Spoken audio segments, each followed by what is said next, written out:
promise you my life. Hello. Hi, everyone. How's it going? I'm Bonnie Violet. I am a trans femme, genderqueer, spiritual drag artist, and digital chaplain. And in case you don't know where you are, you've found yourself at Drag and Spirituality with my special series, Idaho Drag is Divine. I'm super thrilled for our guest, Chico Mia. We'll introduce them here in a second. But for folks who haven't been here before, basically, we're just going to have a conversation. We're going to talk about drag. We're going to talk about spirituality and how the two intersect, or maybe how they conflict, or we'll figure that out. We'd love for you to engage. So do if you're watching us live, put your questions in the comments, and we'll interact with them as best we can. If you're listening to us on a podcast afterwards or not watching us live, still do engage in the comments and check out the links in the description. Not going to belabor this any further. I'm going to go ahead and bring on our guest for this evening, Chico Mia. Hello. Hi, Hey, Bonnie. how are Thank you for the you? invite. Yes, I'm so glad that you could join me. This has been a long time coming. You were the first person I booked. Yeah, I know. Thanks for bearing with me as I think at the time I was doing All Stars, BNDS All Stars, which was back in December. So Yes. yeah, we keep busy for sure. But thank you for the invite. Yes, for sure. And do you want to give just a little brief introduction of yourself, like name, pronouns, where you're located? Yeah, of course. So my name is Chico Mia. I am gender fluid in and out of drag. I use all pronouns. He, they might be the best one for today. Um, I am. Do you want me to keep going? No, Is that I that mean enough? that Okay. that's a good start. More is gonna come out for sure. Uh-huh. I like to go, really soft in. No, I go deep quick. I was Um, I was curious about your childhood and kind of what you were taught about spirituality. yeah. So it's funny how living now in Idaho gives me a lot of perspective because I grew up in Brazil. Mm-hmm. And Brazil is a very Catholic country in nature, so it's almost like a Catholic culture, but not necessarily very religious. Mm-hmm. So growing up, I could feel a lot of the Catholic aspects of guilt and all the elements that you associate with the Catholicism, even like thinking of the different saints and things and different prayers you do for the different things you need. Um, However, I don't think I was in any religious trauma situation per se. I think it was, Mm-hmm. again, just very culturally present. When I was around 10 years old, my mother converted. So she was a pretty relaxed Catholic. We would maybe go to Mass once a year uh, if someone was getting married or if it was Easter. Mm-hmm. But then when I was 10, she converted to a Protestant faith. And then she was pretty attached to the church. I think for her it was obviously beyond religion. It was a community. There was purpose. So with that, she was attending weekly. And initially she did try to drag my brother and I.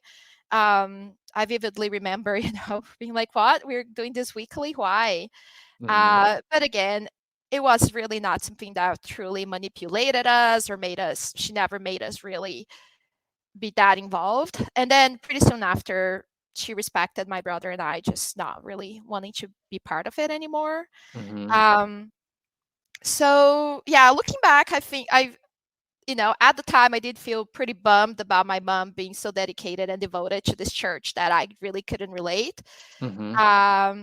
But again, now with perspective of being around so many people that have gone through religious trauma and are Uh-huh. really fighting it, and are just rewriting their story. I did think I had a pretty good childhood, especially when it comes to spirituality. Mm-hmm. And was there anything, what was it? Do you recall what it was that kind of made you feel like you didn't like it? I did remember everyone having to fit in. So right, there was like this set of rules and things you had to do in order to be a good Christian. And I definitely remember just laughing it off and being like, yeah, Mm, this is just choose not to be a good Christian.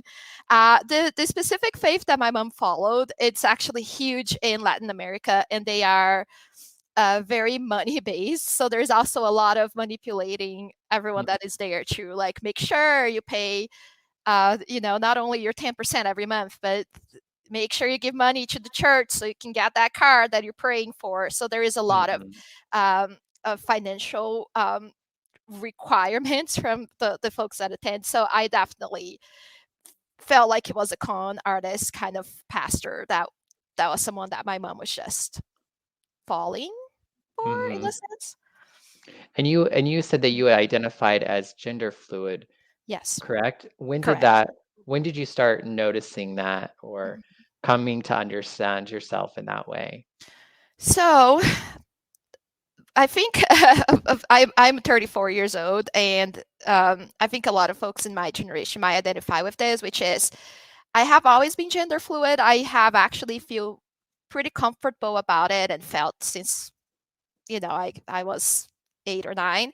However, I never really had the vocabulary and the acceptance and the community to really be able to list those things as okay, this is how I truly identify. But I did come out of the closet as lesbian when I was around 14 or 15, and um, my mom did not approve of it. And I think there was religion was a little bit of it. I think a lot of it was just, oh, I totally accept it in other families and other people, Mhm, but my own family, I don't think so. So yeah, that was a little hard for me to navigate because I came out of the closet again 14, 15, and immediately went back into the closet. So, there was a lot of fake boyfriends mm, that I would bring home and like randomly give my girlfriends boy names when I was describing to my mom where I was going or what I was going to do. But I was a very independent teenager, mhm, and I grew up in a big city, so I had access to, I would just get a bus and public transportation and meet my girlfriend at the movie theater. So I didn't feel like I was able to kind of be back in the closet for my family, but still have a pretty fulfilled life in a sense. mhm. So again, all in all, fond memories of my youth, and I don't Yeah, think it yeah. was like there was never violence about it. There was never really like, oh, okay, you're gay, so you're staying home and locking me in the basement. That never happened. Mhm. And what was your first exposure to drag?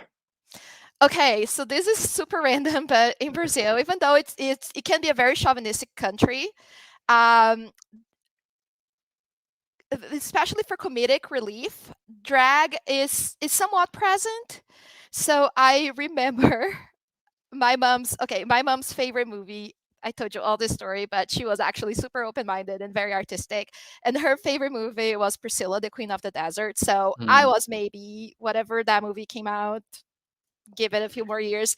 I was watching that with my mom, and I remember that like since I was very, very young. And then when I was around 14, my family and I went to a family vacation in the northeast of Brazil. And I remember we went to, at the hotel. They were like, there's a show tonight. We were like, sure, let's do that. And it was a drag show, and it was mhm, a comedian. And I don't remember their name or their background, or if it was truly just someone cross dressing for the comedic effect, or if they truly were drag per se. But I remember my dad being called to go on stage in this movie Grease, like the Tommy Moore scene. Anyways, it was a lot of fun. We had a blast, great memories, and I will definitely say that was my first official drag show. And then when I moved to the US in 2009, and I moved to the US to go to school in New York. And then that was when I was really inserted in the drag scene and mhm, as a spectator, right? Someone just attending and seeing. And then that's when I got to see amazing talent that was drag as what we call drag. And when did you know you were gonna do drag? Oh, that was just what, a year and a half ago. So Okay. even though I was always very artistic. I did some theater in my youth. I had a band. I played bass. I was never great, but I really liked to be on stage. I Mhm. also grew up dancing. So something that I haven't mentioned yet, which I always mention because I'm so proud. My brother is a professional ballet dancer, Mm. and he started dancing when he was about 7 or 8. So he started dancing because I was dancing, and my mom just thought, "Oh, it's easy. Let's just make you both be in the same thing." But he was, super talented since the beginning. I stopped dancing ballet when I was around 14 or so, but he stayed with it. Mhm. And so yeah, so I grew up on stage, be it ballet, gymnastics, eventually in the band, and so forth. So after I moved to the US, I got married, and then any artistic outlet was completely shunned for Mm. many reasons. So 4 years ago or so, I went through a divorce, and I came to Idaho because of that. And that's when I realized, okay, I really do need an artistic outlet for my mental health, for my kids' well-being. Like, I want them to be exposed to different things. Mhm. I want them to be able to access their resource of artistic expression, which is so important in so many ways. And I was, doing different things at home with them, especially once the pandemic hit. We were doing a lot of makeup, dressing up, different videos and things like that. And then eventually I came across the Lesbian Kings here in Boise. A shout out. They are amazing. They're a Mhm. group of drag kings that perform here in Idaho. And it was mind blowing. I think everyone who has met them and seen them on stage were like, wow, I had never expected that level of talent and open-mindedness in the drag community Yeah. here, right? So Mhm. that was, I can't remember, it was pandemic times. We just started opening back up, and that's when so I had seen drag and drag kings before, but again, never expected that here in Idaho. Mhm. Yeah, yeah. Idaho and Boise in particular has such a great group of drag artists, so Yes, diverse. You have different gender expressions and exactly. types of drag, which is really quite amazing. I don't recall when I lived here prior to having such variety when it came to drag expression and even just opportunity to see drag. Exactly. And I think we are, obviously I've been watching RuPaul's Drag Race for the past, give it whatever how many years they've been going. But you have AFAB, Hmm. leading that. I think that was when he clicked that, oh, okay, I'm kind of already doing drag at home. Like, my kids and I dress up every Saturday. We get a movie, or we get a reference, and we dress up like that. So I was like, okay, I already am craving something like this. Let me try Hmm. to incorporate. And it was the perfect fit for me. I don't want to say because I'm so good at it, but because I just enjoy every step of it. I love the Hmm. artistic direction. I love that it's self-expression. I love that it's gender play. I love that it's community. Actually, that's my favorite part. Hmm. Yeah, it's just a lot of the things that I really enjoy doing, all combined in one thing. Right. Is there anything about doing drag or since you've done drag that has surprised you? Everything. I again, just the fact that it exists here in the context that it exists, and even as soon as pandemic stopped, or relieved a little bit, that surprised me that it's something that I can do here in Idaho, that is accessible here, that there is people that want to come and see, um, now we have gigs that are there, several times a week, more than one venue. All those things are incredible, and I'm very, very grateful for. So that's surprising for sure. The other thing that was surprising was how accepting and excited people are for me, right? When I first started, I did think that this was going to be kind of taboo, that this was going to be something that I had to hide from everyone. And slowly but surely, either because I was outed or because I chose to disclose, everyone that matters to me were excited and happy about it, right? I had obviously some distant relatives here and there, or not so distant, but some older relatives here and there demonstrate concerns, but no one excluded me per se. They Mhm. like people celebrate, they are happy. Friends and family have come and seen me and supported my drag, and it's been amazing. Yeah, that's So that was the awesome. other surprising thing. I can keep going, like many surprises. I think the third thing that was incredible is just how great how incredible it is to see my kids support me. Right, they are like Mhm. always so happy for me. They help me with costumes when they can. They wanna, if I'm doing makeup, they want to be part of it. My oldest, who is 7, going on 17, she will literally listen to songs and be like, "Oh, I could see Chico doing this song." And it's not like Mhm. they have seen me perform that many times, but they just really enjoy being part of the process. And it's That again like a great opportunity for us to bond. that sounds awesome, a family affair.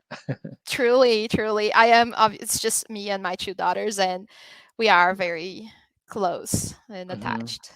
Yeah, and you had mentioned that you are gender fluid in your day-to-day and you're gender fluid in your as your drag character. Do you wanna talk a little bit Mhm. about that in Yeah, your drag? yeah, I'd love to. I actually have been so happy with how receptive people have been about my fluidity on my drag. I think that a lot of times, especially initially when I was describing myself as a drag king, there were certain standards expected, and I tried to meet those and didn't feel authentic to me. I also feel like I am very feminine on my moves, and I just didn't want to change that about Mm, myself. I I was doing it because I enjoy makeup and dressing up, and I have a fashion background, so styling is a major part for me. So I was like, I don't want to compromise on that, so maybe I would just do my thing, and I hope people like it. And mhm, I would say that people have been accepting of it. And then more recently, my very good friend Kenny the Doll has started, with some other folks in the community, have started the Gendertainers, which is a drag thing troupe. mhm, So I do identify with that better as a thing, just because, not because I'm always going to be androgynous, but because the way I present will vary drastically depending on the number I have or the audience or just how I'm feeling that day. yeah. Jason says, "This is an amazing combo and show. I love you too." Hi, Jason. I Thank you. Ivy Williams is also saying, "Yes, I'm very much appreciating this conversation too." Yeah, we're getting off to a good start. I'm curious, we've talked a lot about kind of drag and where you're at now with that. Where are you at spiritually? That's why I was so eager to be in the show, and I think I was the first person who was like, "Yes, book me." Is because Mm, for me, drag has been a huge spiritual awakening. I think that goes with everyone who's also fulfilling themselves artistically, that the other parts of their life just kind of line up and align. mhm, But I do feel like that community aspect of drag for me is very spiritual as well. I also have had some, I want to say, for lack of a better word, revelations of, okay, I'm doing what I'm supposed to be doing at the right time, at the right place. This feels just so very much authentic to where I want to be in my life at this point.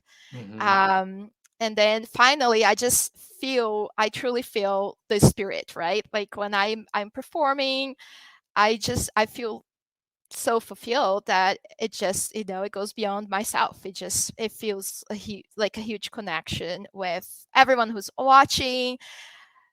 I mean, just going out there, I feel like I am breaking patterns of my family, and mm, karmic patterns. I feel like I'm doing the work to break those patterns for my own daughters.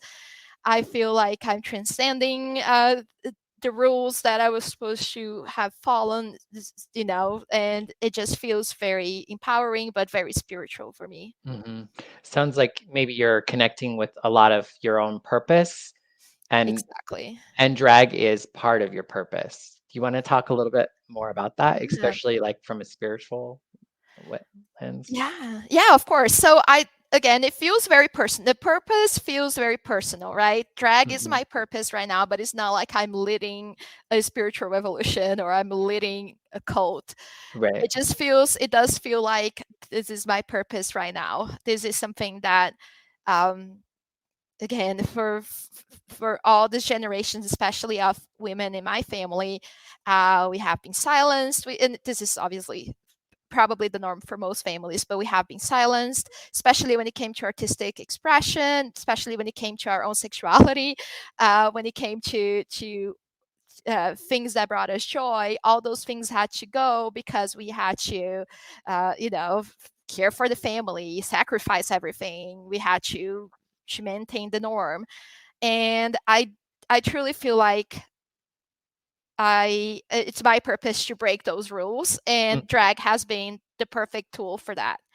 I am breaking all those rules. I am doing something that brings me true joy. I am expressing myself artistically, and I feel like, I feel actually very grateful that I didn't have to necessarily compromise anything else, right? Mhm. I don't feel like I'm a worse mother or a worse parent for pursuing something artistically, which Right. I feel like my mom, for example, who was a singer in a band, here's the poster of her band from Mm. 1979. Yeah, she, as soon as she got married and started a family, singing and being in a band was just no longer an option. So, anyways, I do feel the spiritual purpose of karmic, generational, being able to leave this joy for all the women that came before me. Yeah. A- And I mean, it sounds like everything is super integrated and connected as far as like your spirituality, your drag, just your Mhm. day to day, your family.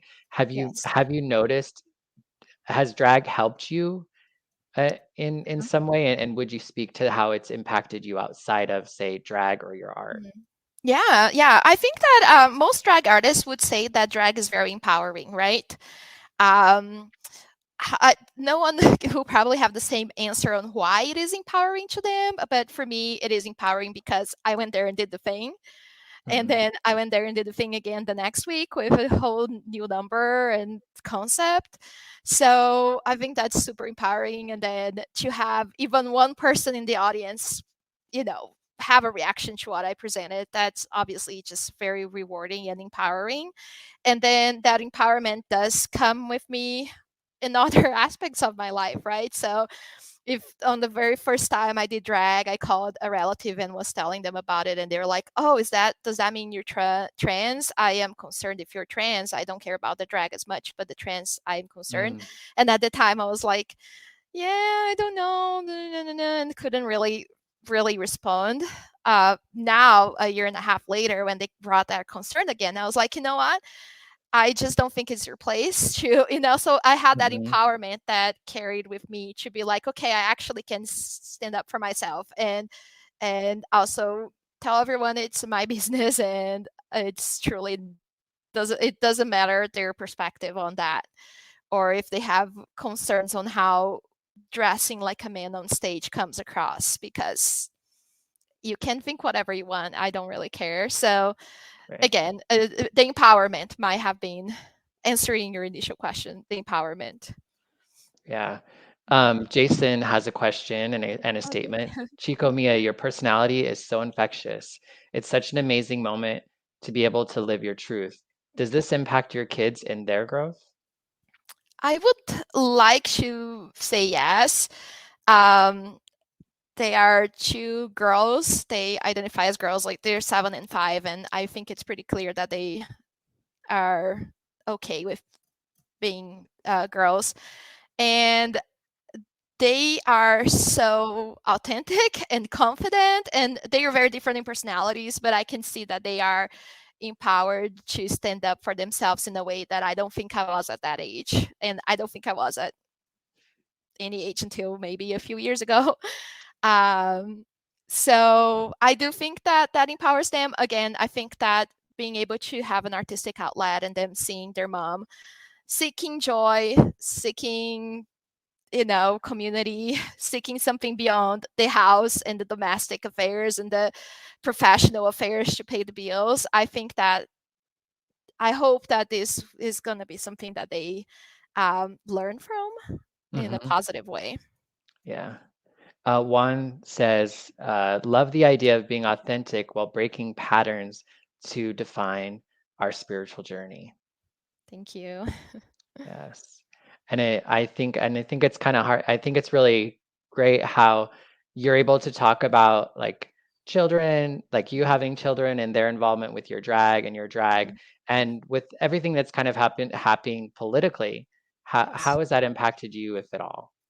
It has impacted me a lot. Honestly, it's to me it's just heartbreaking, and I'm sure a lot of people feel that way because why is this even a problem, right? I am usually very empathetic, and on my day job I work with diversity and inclusion, so there is a lot of trying to put myself in someone else's shoes to try to understand where they're coming from. And here with this situation, I'm like, why do these people care? Why, Hmm. truly, why is this anything that they need, they feel like they have to be involved? And then the resources that they're taking with them as they're fighting for this idea that they have created in their heads. It's just heartbreaking. It feels so pointless. It makes me feel so drained, right? Hmm. Um, so yeah, that's how I feel. And then for Yeah. full disclosure, I have, for many reasons, but that the political situation in Idaho being one of them, I have decided to move away from here. Mm. Right? I love the community here. I love the life that I built here, and I had huge hopes and dreams for myself and my girls. Yeah. But with the political situation here in the past year or so, I I just I just thought Yeah. there was this one opportunity to go to Chicago, and it just seems like the right thing right now. I Yeah. wish I could stay and be strong and fight, and I just, in the end of the day, I just felt like this calling to go to Chicago seems like the easier route, and I'm Yeah. not super proud of it from that perspective, political perspective, but it is just draining, man. I mean, there's Hmm. just no other words for it. Yeah, yeah. No, that makes a lot of sense. And like I felt it in my chest when you said, you felt like you needed to leave because, we've heard you talk about how much it's meant to you to be here and be in this Yes. particular, community. And I know that the community's gonna miss you a Oh, ton. I'm gonna miss the community so much, and I will definitely be one of those people that reaches out each week, being like, "I miss you. Do you miss me?" I Mhm. will. I have so many roots here in Idaho. I'll be back for sure. I will visit. I will come into shows. I will definitely be back. But Mhm. I was just thinking of my kids' school Yeah, and like in the next few years after day to day and how much the political situation would impact their lives. It's just yeah. something that in the end of the day just made me pursue this opportunity somewhere else. Yeah, yeah. And my question was going to ask, like, how are you taking care of yourself through this time? And you shared a lot of that with us. Do you have any words for other drag artists that Mhm. are in Idaho that you would like to impart to them or Y- advice or? Yeah, I mean, my first words are I am just so grateful. Thank you for making this community so incredible. Every single artist that we have here are so valuable in so many levels. But yeah, it's just such an accepting, beautiful community. And I do think there is strength in that, in us staying together and united. So that's also the thing, right? Like they won't really break our souls because we have each other still. And there is such strength in the numbers, right? Even if I'm feeling drained and by myself I couldn't do anything but sit and cry, I know that when we're all together, there's such a power to that. Hmm. Yeah, definitely. I think yeah, there, and I understand that desire to like want to be. I've been away, the last couple of weeks and wanting to land here, and it's been interesting for all this stuff be happening. And there was this like idea of not wanting to be here because of what was going on, but also feeling like it would feel so much better just to be around the community, you know? Exactly. Yeah, Yeah. So there is power in finding your people and sticking together and fighting for your rights that way. indeed. Mhm. And we seem to lose a connection for a second, I think. Are we good? I think we're good. I I see think you. I we're hear good you. now, yeah. Okay. Yeah, sorry. Can you maybe just say a little bit of what you just said? I think it got cut off, or Oh yeah, I was just you saying stopped. there's definitely power in sticking together and finding your people. Okay, let me try again. What was it that I said? Finding your people and sticking together. There is power in that. There is power in that for sure. Indeed. Mhm. It looks like we have a question or comment. Jason says, regardless of your location, the effort you all are doing to educate and enlighten folks is amazing. I commend you all, whether it's Idaho, Chicago, or elsewhere. Thank Thanks. you. Thanks so much for the encouragement, Jason. Jason is out in the DC area, so Oh, sweet. Okay. yes, yes. Yeah, so folks, if folks who are listening to us or joining us live, please do feel free to ask questions of Chico, or Mhm. maybe I might answer a question too if you have one for me, but we'd love to hear from you as well. So um, yeah, do you have anything that you wanted to speak about that we haven't spoken about yet? Let me think. I am a person that is very talkative when given a chance, so I just don't want to take off with that. I just have to say that I have been so thankful to be able to show my intersectionality with my drag, and especially in the community here in Boise. So obviously being queer and being a drag artist is one element of my personality and just who I am as a person, but I'm also from Brazil. And, Mhm. being from Brazil and living there until I was 20 years old really shaped who I am as a person and all the references I have from my childhood. And I am so proud of my culture and the Brazilian music and Brazilian art in general, and just the way we express ourselves. So it's been just such an incredible opportunity to be able to just merge those two things, Mhm. like being queer and drag, and also being Brazilian, and being able to come up with numbers and acts and Mhm. just present myself in a way that shows all of that.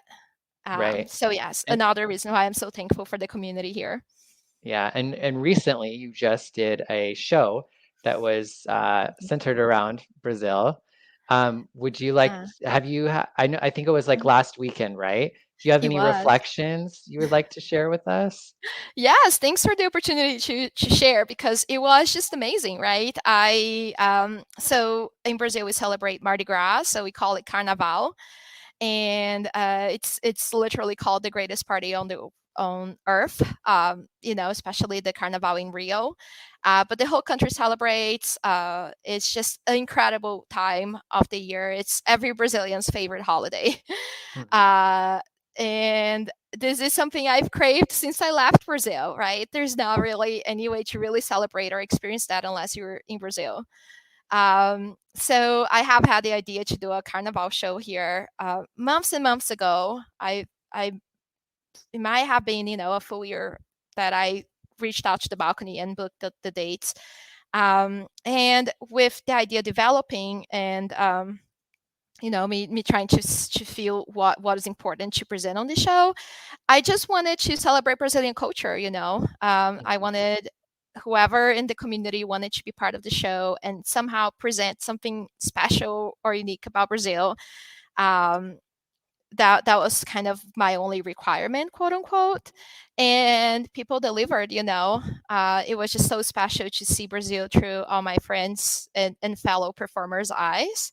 Mhm. They brought in representation, be it with the way they dressed, be it with the songs they picked or the artists that were singing, the way they danced, they moved. It was just incredible. And then for myself, especially now knowing that this was going to be my first and last show here in Idaho, as far as a producer, um, it was very cathartic, to be able to celebrate my intersectionality, bringing my Brazilian culture and just presenting that to the folks here. And then the other very special thing that happened was that my brother, the professional ballet dancer, he is based in Phoenix, and he agreed to do a duet with me. So he came here with his wife and daughter, and Oh, we wow. rehearsed for a few days, and we shared a stage, and that hadn't happened since we were kids. Yeah. So that was really, really special and cathartic. And then my best friend, who is my best friend since high school, she moved to Dallas a few years ago, and she was also here for the show, and she was taking pictures and helping with the production. So it was just incredible all around. Yeah. It sounds like an amazing kind of full circle moment, and Yes. like everything happening all at once. How exciting. I don't think Yes. I don't think that happens often for us, that we get to, kind of exist with all of the things that are important to us, or Mhm. especially things over like our lifespan. Yes, it was, I'm sure looking back in my life, this was gonna be one of those formative moments of, and even for my kids too. And yeah, for everyone who was part of it. But yeah, I know that it was just a truly, truly cathartic moment for me, and just super, super special. I'm Mhm. still riding that high. That was just a week ago, so I feel like I'm still in that bubble of happiness and joy. Indeed, yeah. What would you say to someone who was maybe gender fluid Mhm. and was maybe wanting to do drag? What kind of advice or suggestions would you have for them? I think my advice is be authentic. Be honest to yourself and um, to the people around you, but mainly to yourself. Um, Also try things out. Just don't take yourself too seriously. Try things out. I would definitely say reach out to the community, try to get someone to give you advice. People are usually so open to help and to just verbalize things and help you verbalize things. And for me, verbalizing is such a good way for me to get ideas from out here into, like, actually, this is what's gonna happen. So, make them from this area to, like, actual fruition.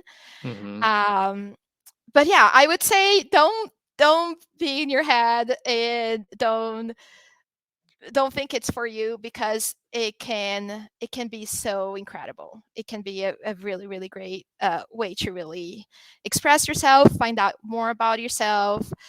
And you don't have to perform on a show per se. Like, maybe you're just getting dragged to go watch a show. If there is a show coming up and there is a team and you just want to kind of dress up and see how that feels like, go for that. Or if you want to just do a photo shoot at home with some friends, go for that. You don't have to be a booked performing artist to do drag and figure things out from there. Mhm. Yeah, it just sounds like just do it, right? Exactly. Just do it. Seriously, just go for it. Yeah. Yeah, and I feel like the thing that kind of sets drag artists apart from other drag artists, it and not in a comparison way, but Mhm, I think a way that you do stand out is by mhm, being able to be your authentic self, because you're the only mhm. one who's had the experiences that you've had and the Exactly. perspective that you have that you can bring to the table. We all can learn to do the same makeup, or wear the Mhm. same wigs, or figure out the same stunts. So yeah, so really finding your own lane is, I think, really powerful. Exactly. 100%. I would agree with that 100%. Yeah, and it can be one of the hardest things, I think, uh, It, s- to do as it well. it can be, especially if you watch a lot of drag, and then you have drag artists that you admire, and you think that the way they present is a role or how you want to present. And then I could see it being a easy a easy way to form your drag, like by just copying someone else's drag. And that's valid if you're home and you just want to, like, copy that look, like, especially makeup wise. But yeah, if you go on stage and you try to do that and it just doesn't come across as authentic, and then it's just not as fun for people watching, and then you feel self-conscious, and and then you feel like you didn't really deliver what you wanted to deliver. You just try to copy someone else. So yeah. But drag is a lot of trial and error, and it keeps that way for, I've been performing for a year and a half now, and I feel like that's the way it's still for me. It's some nights are way better than others. Some acts just work better. So it's a lot of trial and error for sure. Yeah, we're coming down to about like the last 4 minutes. So folks, if you have a question or a comment, now is the time. I do have one question I wanted to ask you was, I wanted to ask you and then I forgot. No, what would you say, what is your ideal or your hope for your drag and your spirituality in the future? I just hope that it continues to bring me this much joy, right? Obviously, I want to evolve as an artist, whatever that is. Like maybe I dance better, or I'm better at it somehow. Maybe I'm better at makeup. Maybe, whatever it is that I evolve, that sounds amazing. But I just hope it continues to bring me this much joy and fulfillment and connection with the community. And that's about it, right? I know realistically, I don't know if I could have actual like financial gain from it, like something that would be sustainable as far as the only thing I do professionally is drag. And I don't know if that is my end goal right now, because again, as long as it brings me joy, and I'm able to actually continue to balance my personal life and professional life with it, I am happy. Yeah. Well, thank you so much for having this conversation with me this afternoon or evening or whenever folks are listening to this. I really enjoyed getting to know you a little bit more. I've known you for a little bit, but I feel like I got to know so much more about you in this, 45 minutes. Yes, thank you so much for the opportunity, and thank you for this show and for creating this. This is phenomenal. It's so great for drag artists to be able to talk about themselves in this way and talk about their background and their spirituality. We usually don't have the chance to do that otherwise. So thank you. Yeah. And so for folks, what's the best way folks can reach out to you? So I am on Instagram under Chico Mia Drag, and that's CHICOMIA Drag. I'm also on, I have a website, chicomia.gay, which I love. I love that. So so on my website, you can find other ways to reach out. But yes, please go follow me, go send me nudes, whatever you want to do. I'm happy. Awesome. Well, again, thank you so much. And I wish you all the best in Chicago. And folks, you can check out the links in the description to get connected with Chico Mia, as well as check out upcoming conversations. I do have a handful more Idahoans that I'm going to be talking with about their experience with spirituality and drag. So just check out the links in the description and take care, y'all. And I'll see you in the next way. It looks like there's a comment I want to share. All right. Jason says, this was amazing. Thank you. Thanks so much for interacting with us as well, Jason. Yes, thank you, just Jason. adds another layer to the experience. For sure. All right, I think. Oh, look, Ivy has one too. Ivy Williams says, great advice. Try different things that bring you joy. Don't take yourself too seriously. Don't be in your head too much. Express yourself. Do a photo shoot. Dress up to attend a performance. You don't have to actually perform on stage. And remember, it's all trial and error. And like Bonnie added to Chico Mia's, be authentic talk. Find your own lane. Right, that was a nice summary, huh? Yes, I was just like, yes, I'm so glad. All right, perfect. Well, thanks everyone. Really gonna go bye-bye this time. Bye. Bye.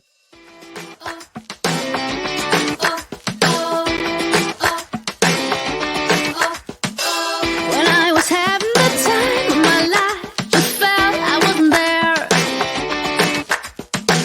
I try to hold back the evil inside, but I know it isn't fair. You didn't know I was watching. I didn't mean to sneak around. But now I'm glad that it hit me, 'cause I can't believe what I found. You try to hold me back and control me. Everything's a threat that will spoil me. Your self-fulfilling prophecy. I can't